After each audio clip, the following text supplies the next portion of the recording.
Hello, Steve Hart's 89. Hello, Whovians.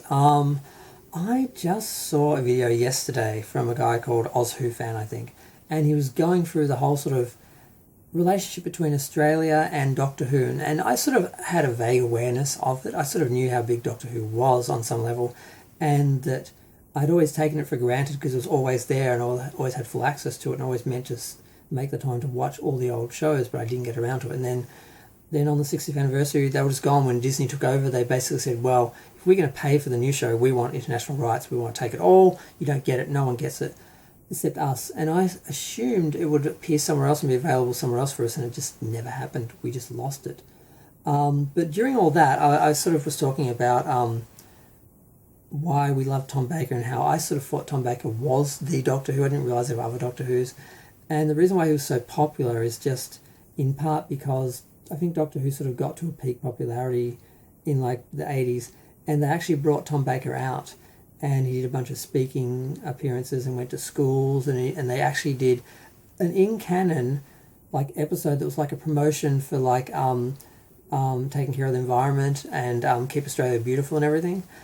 And I didn't realise all that. And then also they added an Australian character to the show who was from Brisbane, and she was actually played by an Australian, so she didn't have that fake stupid accent that British and American people do all the time and think that no one knows that they're not Australian and doing a bad accent.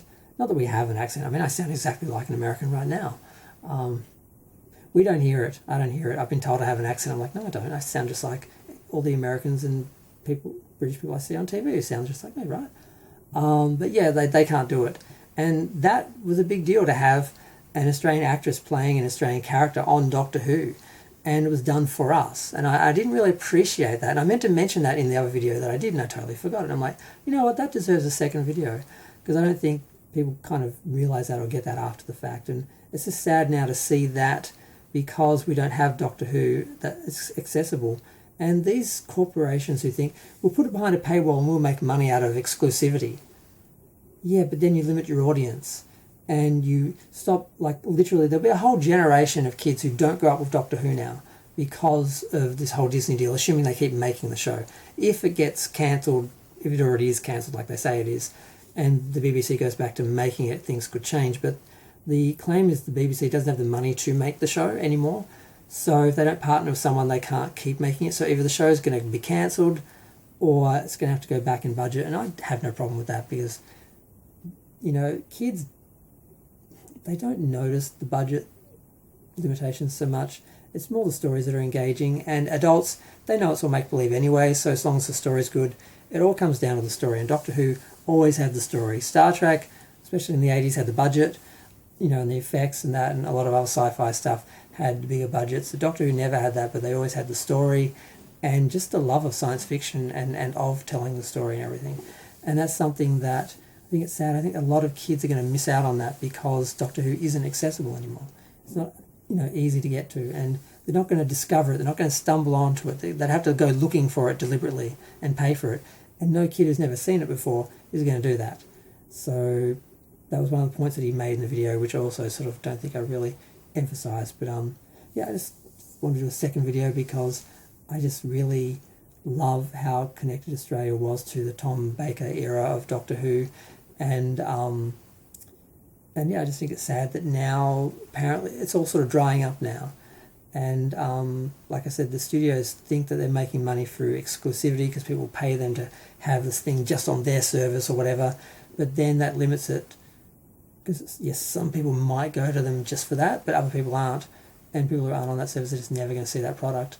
And it hurts. It hurt, like I always use Star Trek example, but when they made Voyager and Enterprise exclusive to UPN and it wasn't in syndication anymore, that, you know, made the audience smaller, and that helped to kill Star Trek. And a lot of people blame Star Trek itself and say, oh, people just lost interest, there was too much, it was oversaturated, franchise fatigue. And like, no, it was limited availability. People couldn't get it, people couldn't see it. And it's the same thing now with when they put Star Trek on Netflix originally. They were like, people aren't going to see it because although a lot of people have Netflix, not everyone does. It's not going to be available for everyone. People aren't going to stumble across it and find Star Trek like they did when they were kids. And I think it's the same thing with Doctor Who now. And It's happening with a lot of franchises and IPs. I mean, streaming is doing a lot of damage in how it stops films from doing well in cinema, stops things from being seen by the general public, and putting everything through a paywall. It helps the studios in some ways financially because they get that money up front, but then they lose it in the overall views and audience and fans and all of that in the long run. And I don't think they've worked that out yet because we're ahead of them and we're seeing it now, and they won't know it till they really feel it, and then it might be too late. But we'll see. We'll see what happens with Doctor Who. Apparently, Ncuti Gat was already left, and he's moving on to greener pastures, and they're trying to get rid of Russell T. It's just a mess, but a lot of that's rumours. We won't know for a few more months what's actually happening. But I'm going to go. Feel free to share, like, comment, subscribe. Let me know what you think of Doctor Who's history of Australia and its future.